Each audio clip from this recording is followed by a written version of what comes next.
And welcome to class number 57 of Faith and Calm. Tonight we're going to continue with the story of Ruth. So just to recap, how the story I'm continuing with the story of Ruth. The title of the class is When Life Shocks You. So my wife will have a different section to talk about contemporary events, Meron and so forth, what's happened there. But I'm going to talk about a different approach, continuing the story of Ruth, which you're going to read on Shavuos. So just to recap the story so far. So we know that this happened at the time of, toward the end of the time of before the time of the kings, the 390 years before the time the Jews entered the land of Israel and there was the first king, King Saul, followed by King David. And this is the story of his great-grandmother, Ruth. And there was a man, as we remember, there was Elimelech, and he was a rich man, and he lived in the town of Bethlehem. He had a wife named Naomi and two children named Machlon and Kilion. There was a famine. They moved to the neighboring country in the east across the Jordan River called Moab. And there he died, and his two sons married local Moabite women, Ruth and Orpah, and then they both died. After 10 years, they also both died. And so Naomi had no one, and she walked back to the land of Israel, and she tried to discourage her daughter-in-laws from coming, and one went back, Orpah, and Ruth continued with her. And that's where we're at in the story right now. So now we're going to really get to the heart of the story. And it needs some explanation, but we'll first tell it just straight, and then I'll point out some of the problems, and then hopefully you'll understand deeper what's going on inside the story.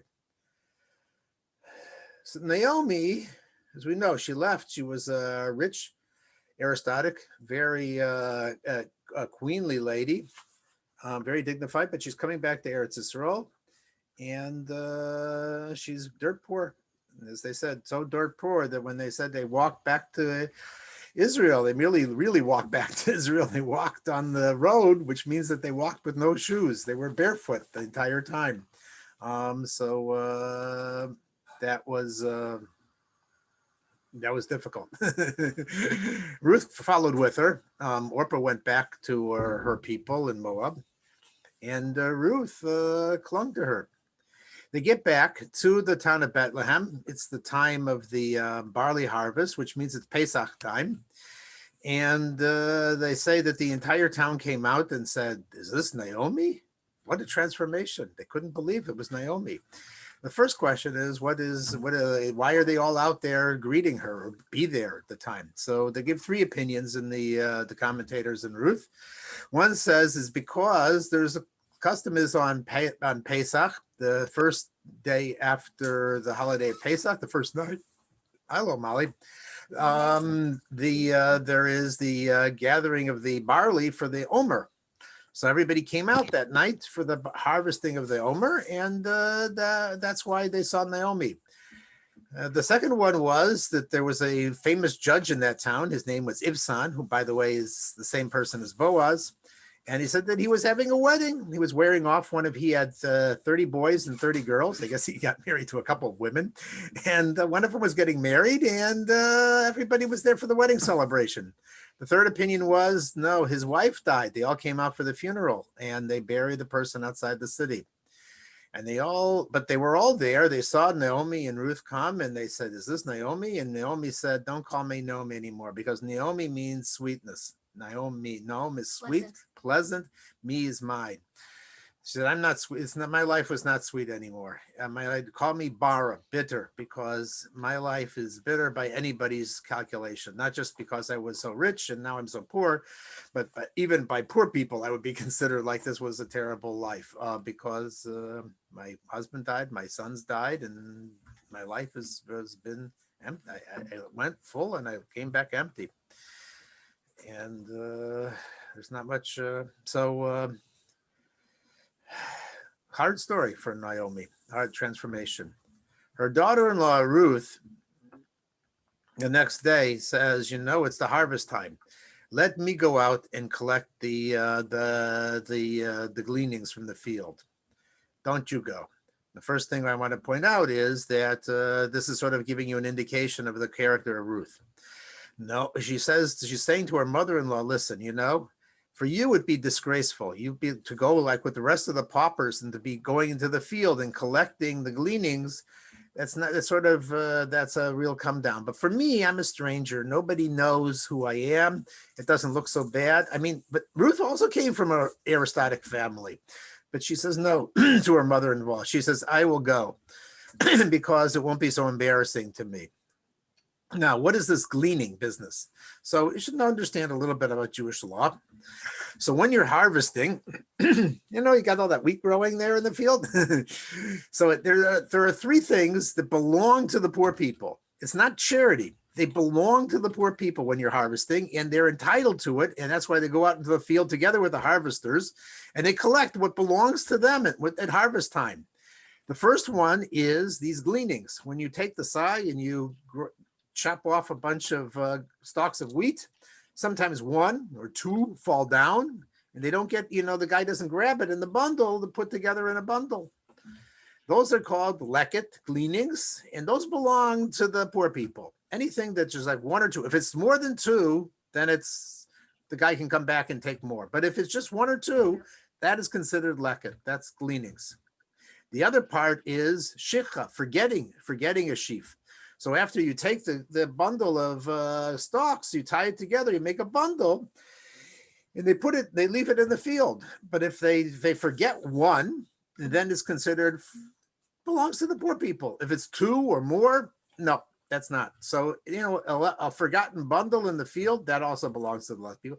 And the third is peah, which literally means corners, but really means the edges of the field, a certain percentage, I think 1 in 50%, and 1 in 50, that belongs to the poor people. Those things belong to the poor people. It's not charity. It's a very majestic, holy situation. And Ruth said, I will go and I will collect this so that we'll have something to eat. It belongs to the poor people, and we don't have any money. We have nothing to eat. We have nothing.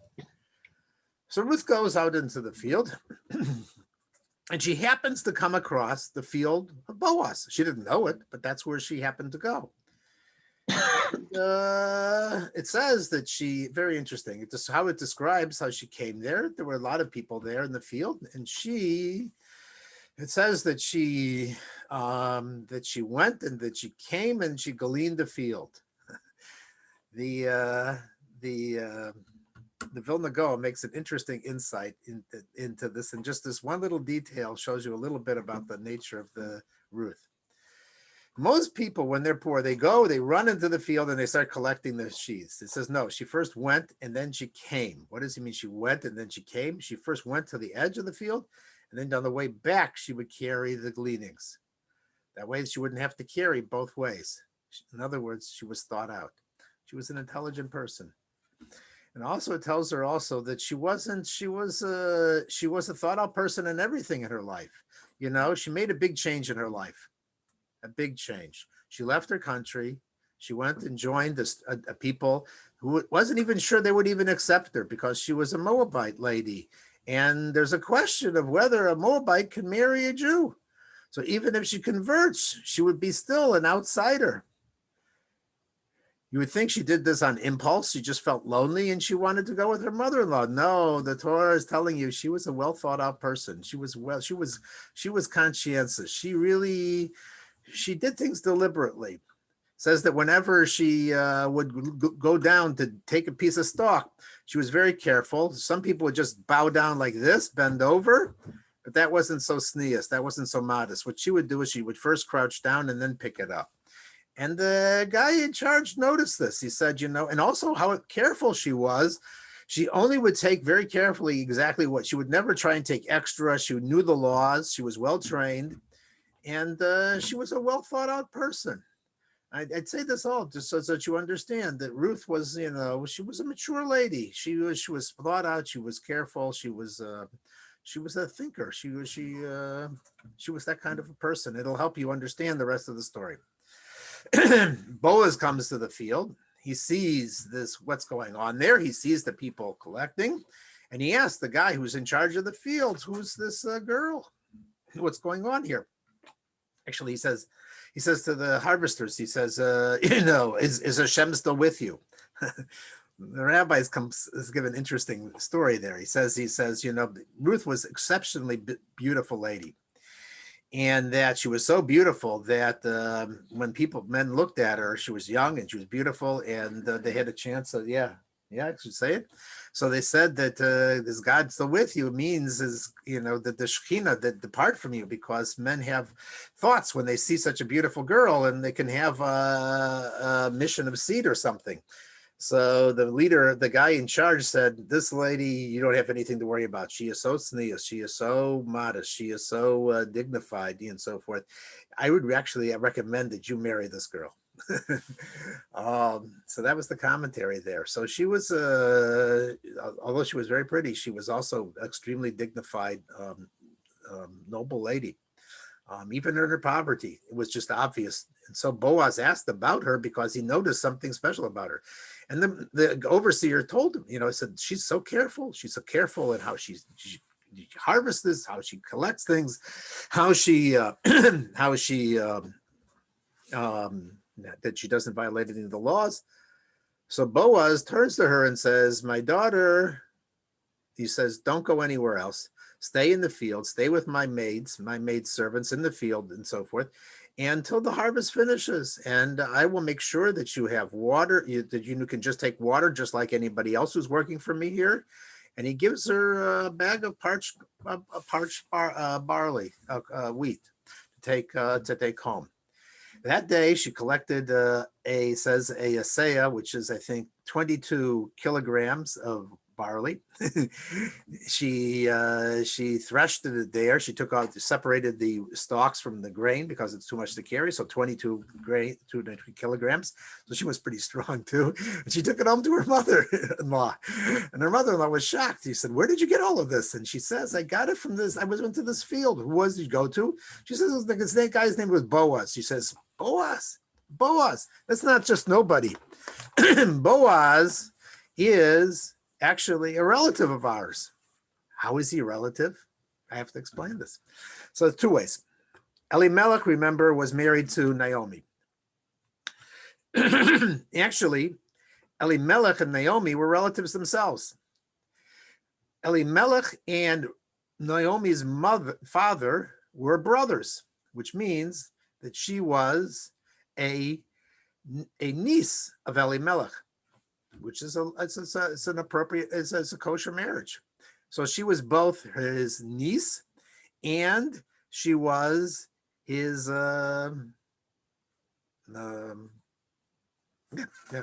his wife. Elimelech had two other brothers. Another one was named Salmon, who was Boaz's father, and there was a fourth person called Tov. Boaz was both a nephew and a cousin of Naomi, right? Because she was her father and his father were brothers, but then because she was married to Elimelech, she also was a cousin. So very interesting relationship there. So she says, this guy is a relative of ours. He's a redeemer of ours. And blessed be him.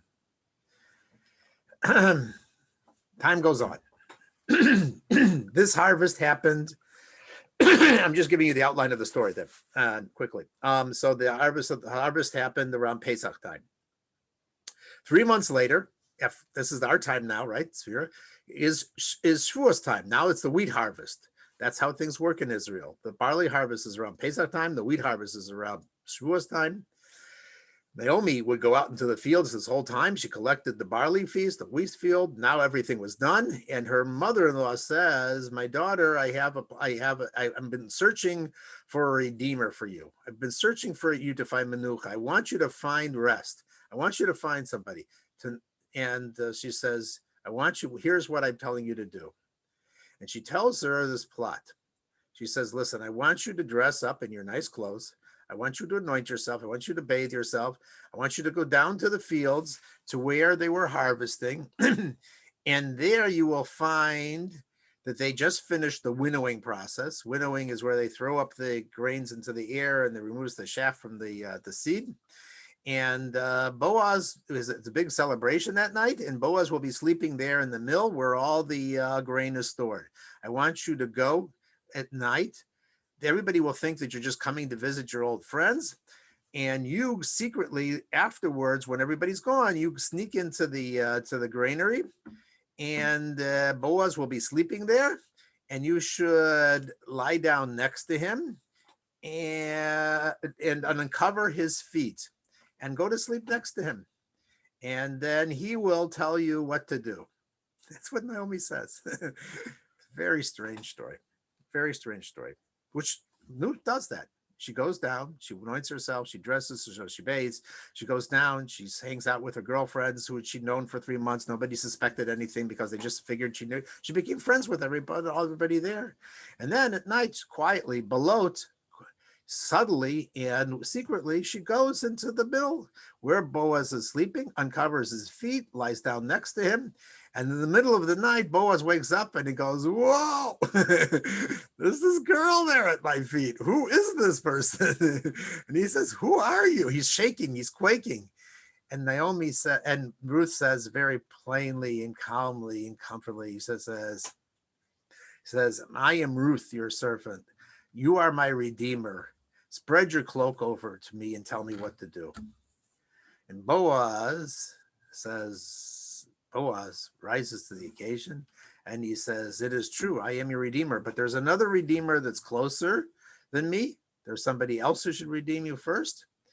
And so stay here. Chance. He has first chance. So I want you stay here till dawn, because it's still dark out night. But the first thing in dawn, when when it's still nobody's around, go back home, and I will finish the matter. And he certainly did. Right away in the morning, he got up, he went to the gate of the city. He was the judge of the town. He assembled 10 men. And he established a court. He found the guy who was closer redeemer, which was his uncle, Tov. Remember Elimelech's brother, Salmon, Tov, and Boaz's, and Elimelech, and then the fourth person we don't know his name. And he says, where are you going to redeem this girl? And the field, I'm sorry, will you redeem the field? And he says, sure, I'll do it. And then he says, no. If you redeem her field, you got to also marry her. And he says, oh no, I'm not going to do that. I'm worried about my kids. What about I marry a Moabite woman? I'm not going to do it. So Boaz in his court decree that the actual law is that a Moabite man cannot convert, but it says a Moabite and not a Moabite, which means a girl. So a Moabite girl can convert and can marry back into the Jewish people. And he marries Ruth. Okay, that's the outline of the story. Who? I'm sorry, who were the other men? How were they related? So Boaz was a cousin of Naomi, and therefore he was related to Ruth's because Naomi had a son, Machlon, who married Ruth. So therefore he's a cousin of Ruth in a way. And so he's going to redeem her field. And then also by redeeming her field, he's also going to redeem her. Now I have to explain a little bit here what's going on in the story, because it's not clear if you don't know a little bit about Jewish law and what's the story going on here.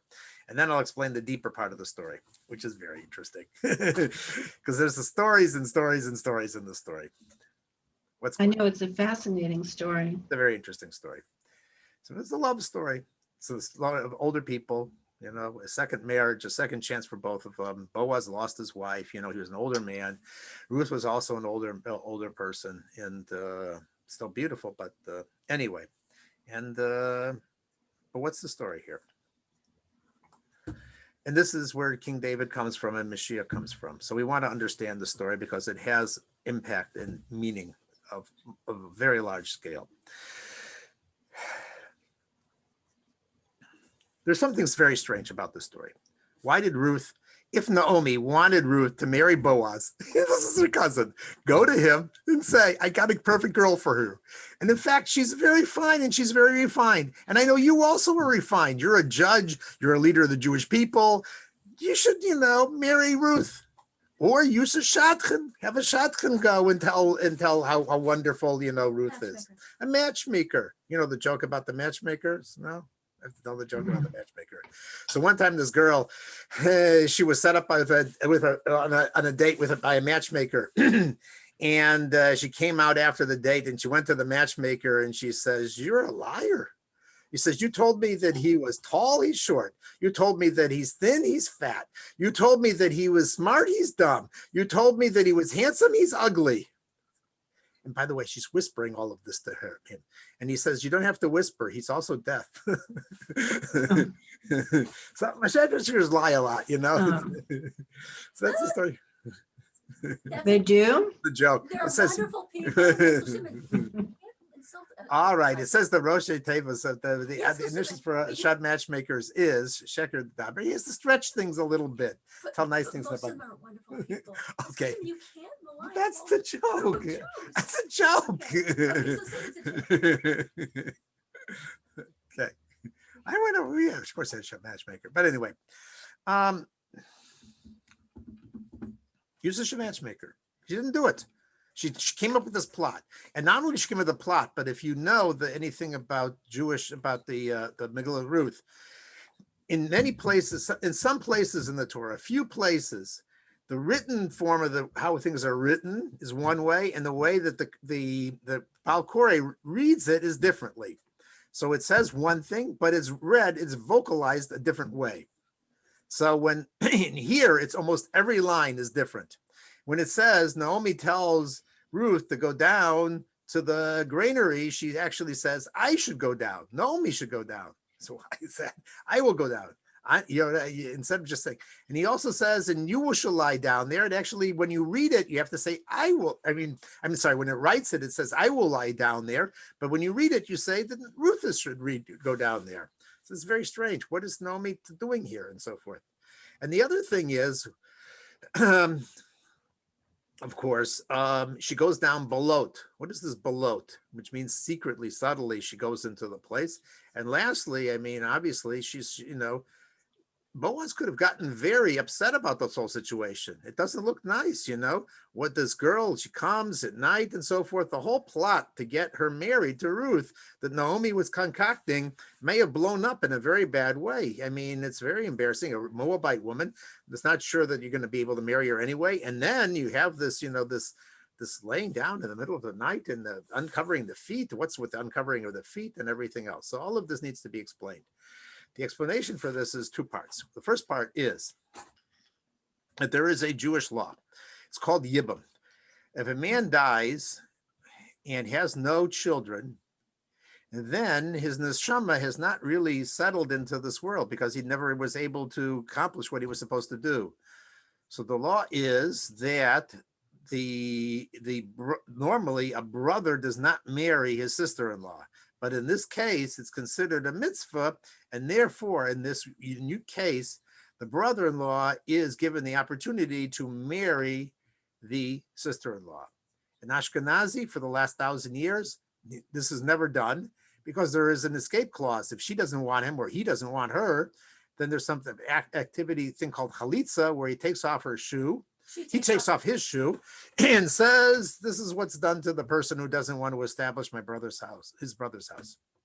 But that's what's done in almost all Ashkenazi and almost all Sephardi situations too. The Sephardi can do it, but the other way, but I think it's very rare. So what's going on here? So that's what Naomi is saying. This man is a redeemer. He's a relative.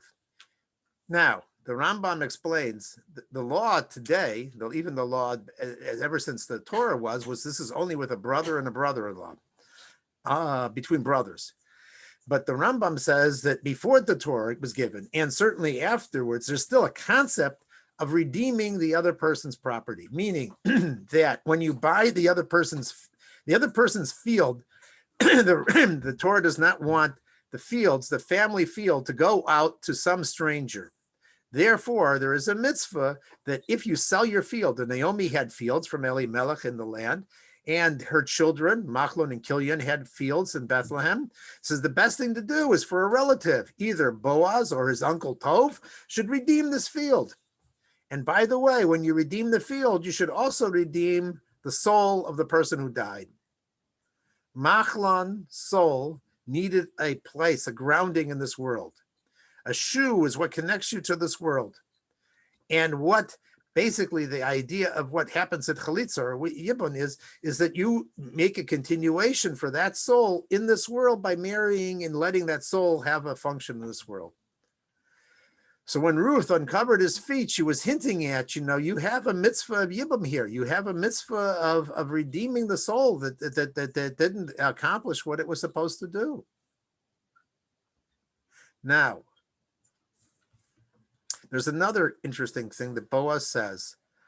As soon as he hears Ruth say this, "You are my redeemer, spread your cloak over me," he says, "The kindness that you have shown me this time is greater than the kindness that you showed me before." First, what is he talking about?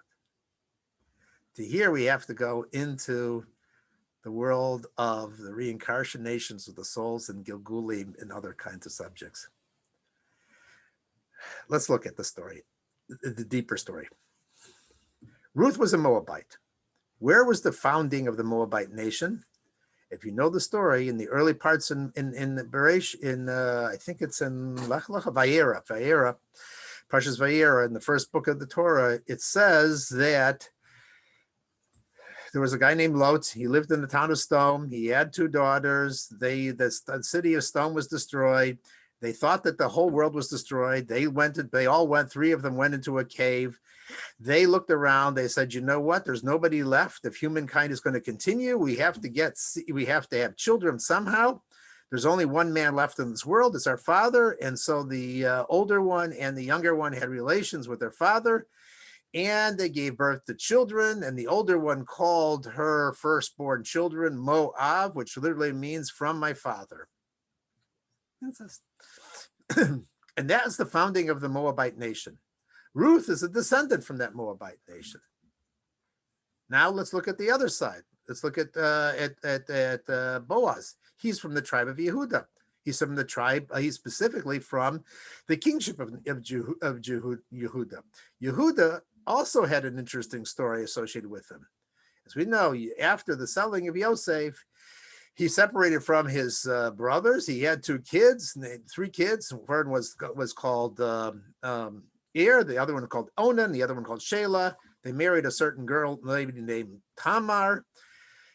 The first one died. The second one died. They didn't marry. The first one. First one married Tamar. The second one had to, because of Yibon, he had to marry his brother's wife. He married Tamar, and then he died. They did whatever they did. They was guilty of onanism, the whole business there. And then he was tied. I'm sorry, what were they guilty of? Onanism. What is that? Okay. So they were afraid that if Tamar became pregnant and so forth, she wouldn't look so pretty anymore. So instead, they wasted their seed they had pleasure, but they wasted their seed. And that was considered. So that's the origin of that. Anyway, Tamar was a very beautiful girl. And is that why they died? That says what it says is why they died. And so Judah didn't know this, but he was worried about his 3rd son, because now his 3rd son is connected to Tamar, so he's not letting her marry. But Tamar was a holy lady. She was a descendant of Shais, the daughter of Shais, according to many opinions. Shem, and the 3rd son of Noah. And she knew that this was the holy family. She wanted to have children. She wanted to perpetuate the Jewish family. So she's not going to be given to the 3rd son heir. She came up with a plan, a scheme. What did she do? She dressed up she cloaked herself. She sat in the crossroads. She pretended to be a streetwalker. And Yehuda had no wife at that time, and he walked by, and she tempted him, and they had relations. he didn't even know who it was. He didn't even know who it was. She gave birth to a couple months later. She was pregnant. Yehuda was now very upset because he sees that his daughter-in-law, who is legally bound to his third son, is pregnant, and he knows he didn't give it to her. They didn't marry, so he suspects her of adultery. It's legally, technically adultery, and therefore he orders her burnt, according to the law. Because she's the daughter. Because she's, of a- well, that's, of a- it would be if anyone, but burnt was because, okay. All right. Complicated story. Tamar, of course, knows the law. If you're not giving me your son, then I should be married to you. But she doesn't want to embarrass him openly. So instead, she says, you gave me collateral when you met me. You gave me your gartel, your belt, you gave me your staff, and you gave me your signet ring. He says, I'm not going to say who did it. She just sends a message to the court saying the person whose these things belong to is the one who I am pregnant with. Whoever it is should acknowledge it. Yehuda, to his credit, admits that it was him. Now imagine, in front of everybody. Imagine, you got a president, you got a leader of a big organization, and so forth. He openly admits that he's the one that's guilty of this activities, and how it happened. It's all going to come out. It's going to be full in the blogs. Everybody's going to know about it. And that was why he was made the founder of the kingship of Judaism, because he can admit that he's a mistake. That's what you need in a leader. So anyway, that's the second story, a very strange story. Now let's look at these two stories. I mean, we've got something very strange going on. Lot is having relations. He's drunk. He doesn't know it, with his daughters. Very strange. He doesn't know what's going on. Yehuda doesn't know who he's having a relationship with either. Hashem gave him Boaz, in the middle of the night, this strange thing is coming on down too. It's all connected. It's all connected. Well, how is it connected? Two ways. One is because, like I said, Yehuda comes from Boaz comes from this relationship of Tamar and Yehuda. Ruth is coming from the relationship of Lot and his daughters, but it's deeper than that. Actually, Wait, who was coming from Lot and his daughters? Ruth. Oh, Ruth. She's a Oh, Moabite. the Moabites. Oh, the Moabites were the descendants of Lot and his daughters. Oh. Wait, is that why you can't marry a Moabite? The Rabbi Azulai says in Kabbalah, explains that actually these were actually the same two souls coming into the world multiple times. Lot and his daughter, the first time they came down, that was the souls. Later on, they reincarnated and they came down as the soul of Yehuda and Tamar. The third time they came down was as the souls of Ruth and Boaz. So what Yehuda was saying was, his soul, Boaz was saying was, he says that the first time it was not a good relationship. But this is where the kingship of David is coming from. The first time it was coming in a very, very strange way, a father and a husband. The second, a daughter. Father and a daughter. The second time, I guess I'm very tired. It's not a strange Second time, it was a man and his daughter-in-law, and he didn't even know he was having relations with his daughter-in-law, but it was kosher. At least it was kosher. It was not incest. They were supposed to get married. She just had to trick him into doing what he was supposed to do. This third time, you're actually asking me and doing it, asking for my conscious participation. I'm going to get into this story later next week, more to that. But the thing that I wanted to bring out of the story this week was the following.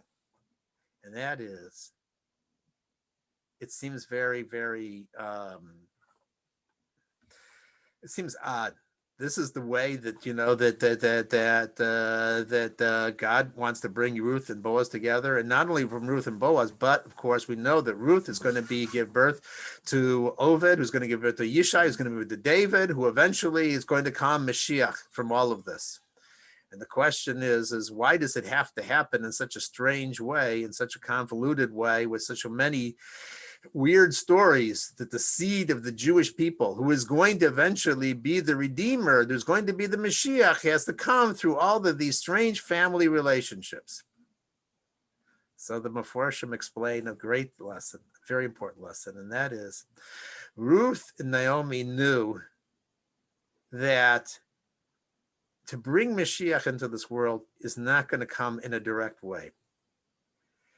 If they had come directly to Boaz and proposed the shidduch, he probably would have said no, because according to normalcy, it doesn't make sense. He's a big leader. She's an impoverished person. She's a Moabite. It's not even clear whether, even if she converts, if she's allowed to marry a Jew. It wouldn't have gone.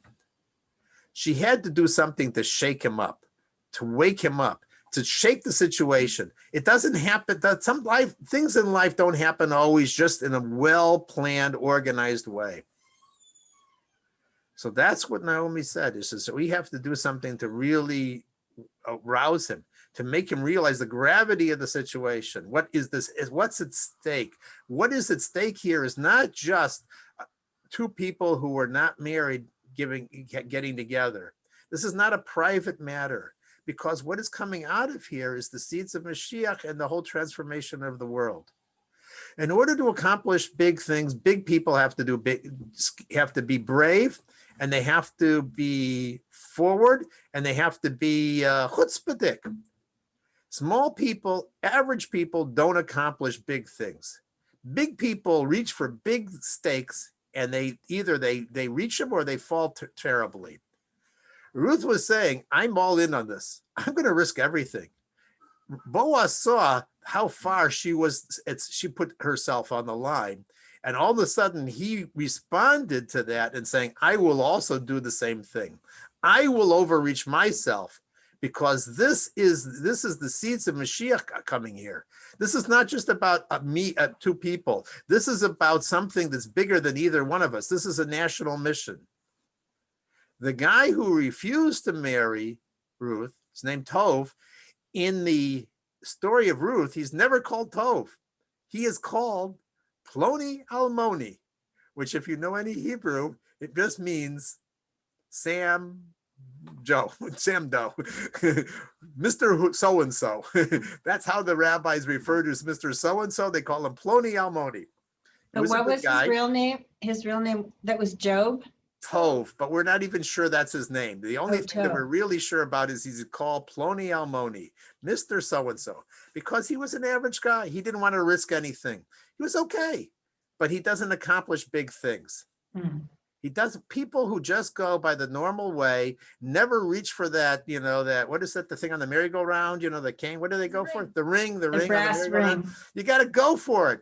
Life is about, sometimes, if you're older, Ruth and Boaz, that's what I want to say. It was a shocking situation. She shocked him. She did something shocking, and he realized, you know what? We got to do something shocking, because if we just go in a normal way, sometimes it's never going to be a big transformation.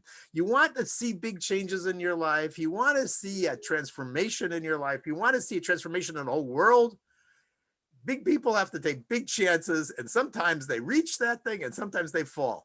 Ruth put everything on the line. She went in the middle of the night. She did something very unusual. He saw that it was very unusual, and he said, she's doing this. She's risking everything.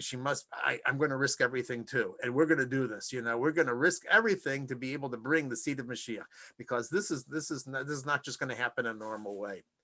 Next week, we're going to really go into the story, these two stories again, a little deeper, and we're going to try and understand, but this really seems very strange. There's a lot of strange, seemingly not nice things going on. A daughter and her father, father and her daughter-in-law, people meeting in the middle of the night. We're going to have to explain what this whole story is about, and why this is specifically the way that Mashiach comes. I thought it was going to go short. How could someone so important come from that type of a union? It's important to those relationships, and why in life many things come in very, very strange ways.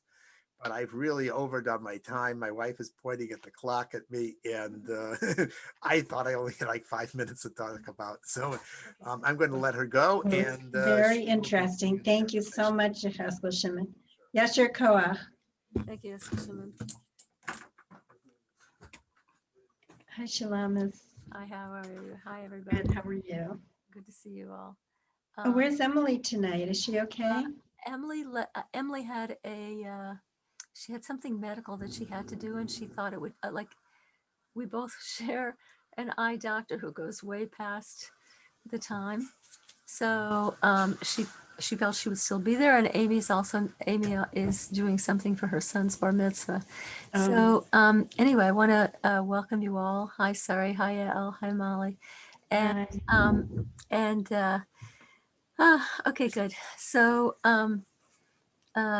the title of tonight's talk is "When Life Shocks You," and I think we were all shocked in the past few days, and I'd like to talk a little bit about it. But first, before I do that, I'm going to stick to my guns, which is to repeat the 4 things that I always say in the beginning of the class, which are number one,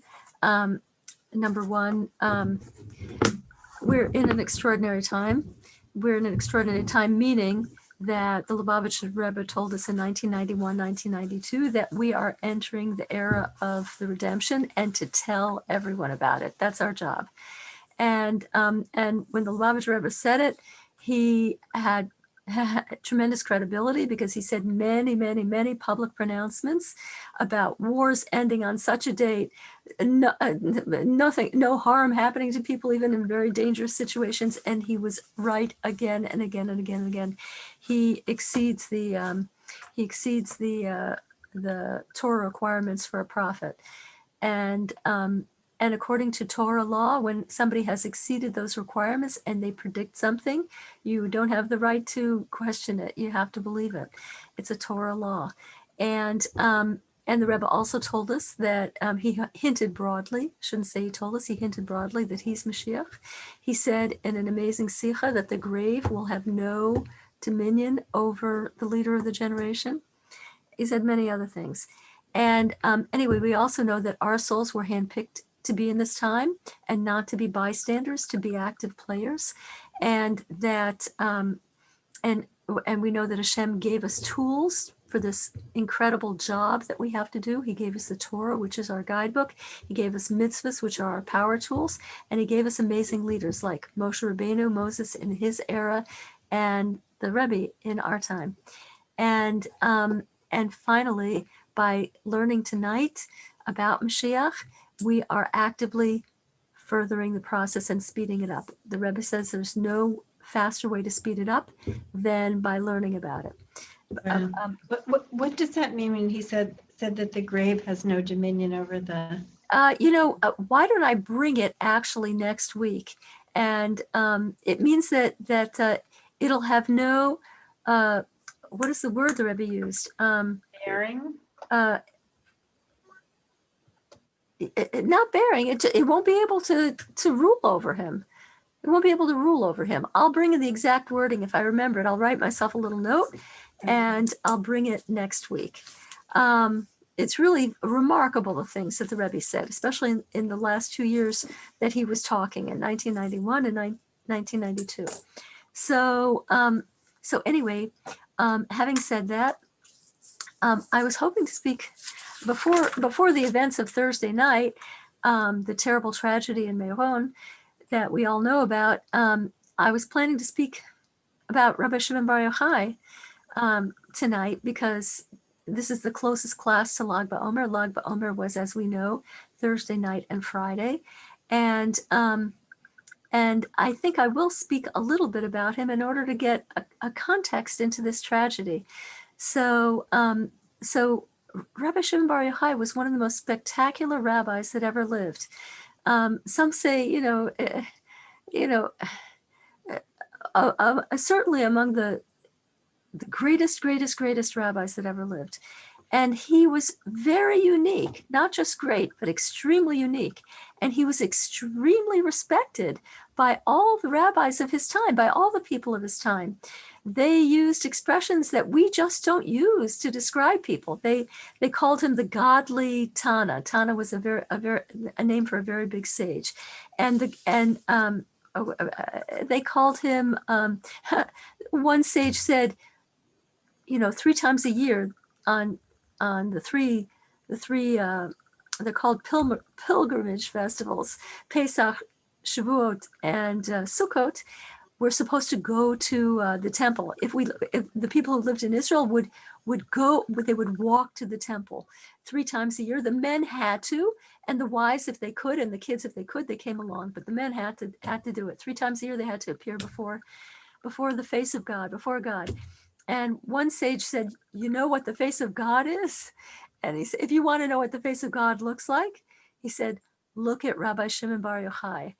And it sounds heretical. You know, they said such praise of him. It's unbelievable. And the people who are saying this praise, I have to tell you, they're extremely sharp people. They weren't like, they didn't melt in, in adoring expressions. That was not them. But about Rabbi Shimon Bar Yochai, yes, these are the things that they said.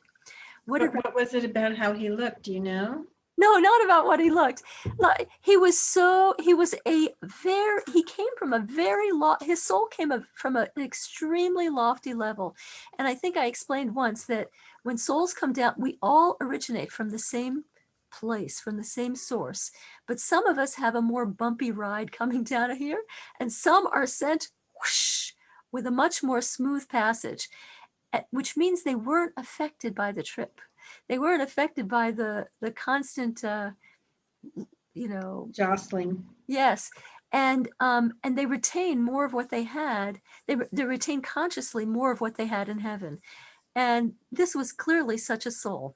And anyway, he what was unique about him also is that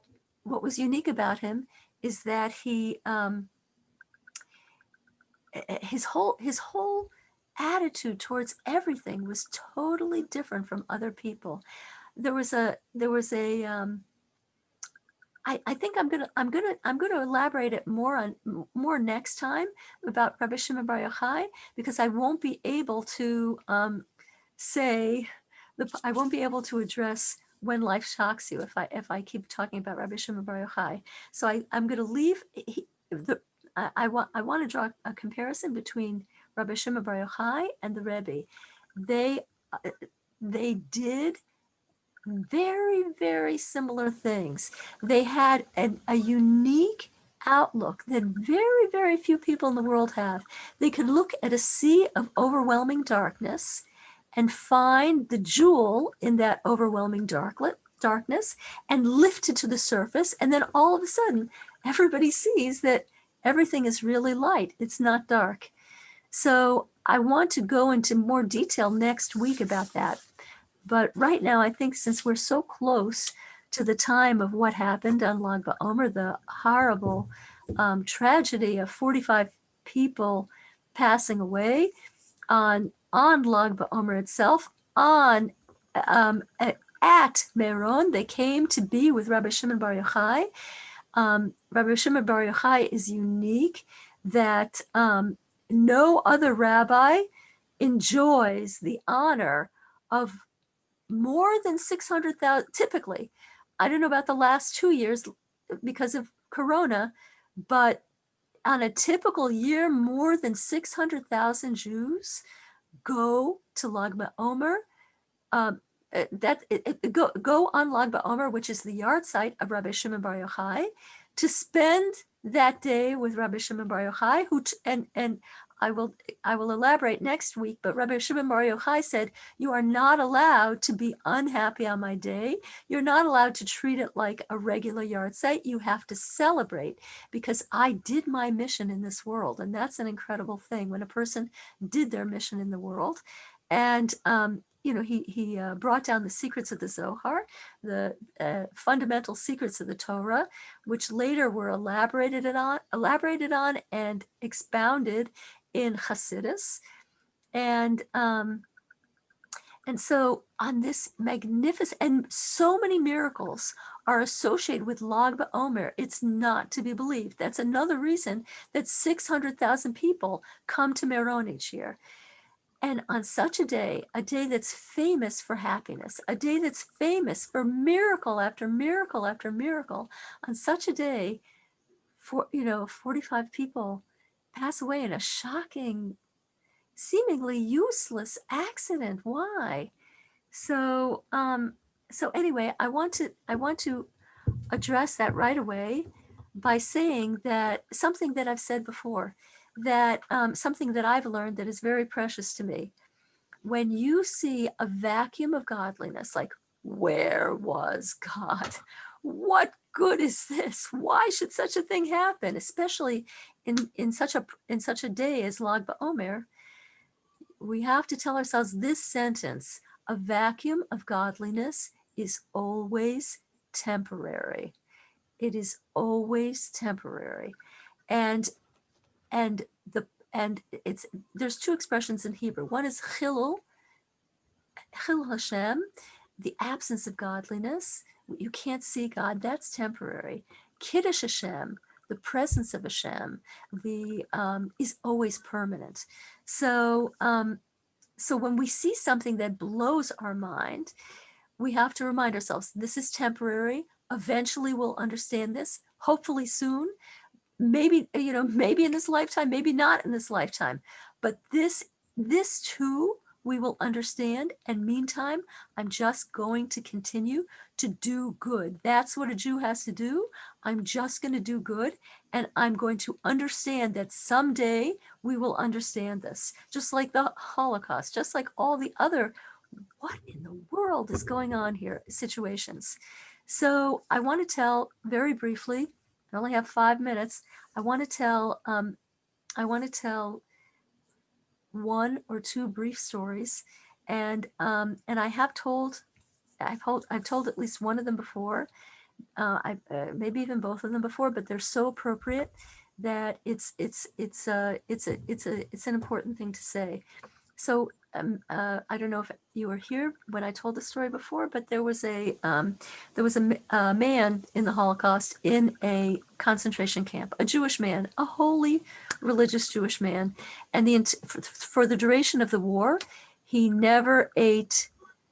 In the concentration camp, they would give you a dry crust of bread, a tiny dry crust of bread, and a bowl of lukewarm water that was supposed to be soup with a piece of pork floating in it. And so everybody would eat both things because you have to survive. And in order to survive, if it's a matter of life and death, you can eat something not kosher. And so everybody would do it except for this one man in the concentration camp. And he wouldn't do it. He never put such a thing in his mouth, and he would never do it. And miraculously, he survived on the dry crust of bread and water. And then the Allies were getting extremely close, and the Germans knew that they would be at that camp very soon and liberate it. So the Germans, they wanted to have their last laugh, or last, whatever you want to call it, and they assembled everybody and they said, "Okay, holy Jew, all during the war, you've been so holy. You have refused to eat the pork, because what was your life worth during this time? Life was terrible. But now that the Allies are so close and freedom is a few hours away, we want you to eat this piece of pork, or we're going to blow your brains out." And in front of everybody, he refused to eat the pork, and they blew his brains out. They did exactly what they said. God. And his daughter, this was a religious family, and his daughter survived the war. She wasn't in this camp. She survived the war. She heard what happened to her father, and that was it. If God could do such a thing to my father, who did so much for Torah and mitzvahs, I have nothing to do with Torah and mitzvahs anymore. That is it. That vacuum of godliness I cannot rise to. And she became not frum, and she moved to Israel. She raised a family, and her son, ironically, became a munitions dealer. He dealt in guns, and not only did he deal in guns, but he loved pork. It was his favorite food. And at that time, years ago, decades ago, I hope it's still this way, I don't know, in Israel, there was only one place in Tel Aviv where you could buy basar levan, which is what it was called. And this son, he loved pork so much that even though he was extremely wealthy, he would go to the store himself, and it had a long line snaking outside of the restaurant or the place. There was a long line of people who stood in line to buy pork. And one day, it was an extremely hot day, and anybody who's been to Tel Aviv knows that on hot days, Tel Aviv is hot and sweaty. It is one of the most hot and humid places. On a hot and sweaty day, it's extremely, extremely humid. And he was standing there online for hours, schwitzing, sweating. And all of a sudden, a thought came to him that never came to him before. And he said, wait a minute, I'm missing something. My grandfather gave up his life not to eat a piece of pork, and I'm standing online schwitzing like a pig in order to get a piece of pork. Something must be wrong. Something's either he was very wrong or I'm very wrong. And he decided to look into it, and he decided to study the Torah. And he ended up loving Torah so much that he became completely religious, and his family became religious. And he founded an organization called Arachim, which is the predecessor to Eshet Torah. I believe it was even before Eshet Torah. And he made he hired people who put together a magnificent seminar that it logically proves the existence of God to people with a totally secular mindset. They don't know any Torah. It was fantastically successful in Israel, his program. And then he persuaded Eshet Torah to translate it into English, and Eshet Torah took it to the max. It's called the Discovery Seminar. And hundreds of thousands of people, people have taken the program, they've become religious, their children are now being raised in Orthodox homes. So anyway, so this thing that was an absolute absence of godliness turned into one of the biggest, so the question is, what happened in that concentration camp? It seemed useless. It seemed totally bizarre, totally terrible. And but what was the truth? Was that it seemed like that man wasted his life. He wasted all those Torah and mitzvos. But that older man, his power in refusing that piece of pork eventually resulted in his grandson becoming religious, founding an organization, and hundreds of thousands of people taking on Torah and mitzvahs because of him. So, Chilul Hashem, the absence of godliness, is always temporary, and Kiddush Hashem is always permanent. And in our own lives, I have to say,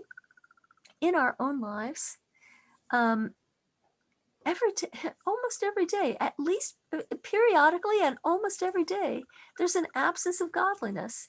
And there's something we just can't wrap our mind around. And we have to have the same reaction. We have to say that, you know what? There's an absence of godliness here. I really can't wrap my mind around this. But I know that an absence of godliness, a vacuum of godliness, is only temporary, and it's only illusory. It's not real. And eventually we will see something good out of this. In my lifetime, I hope.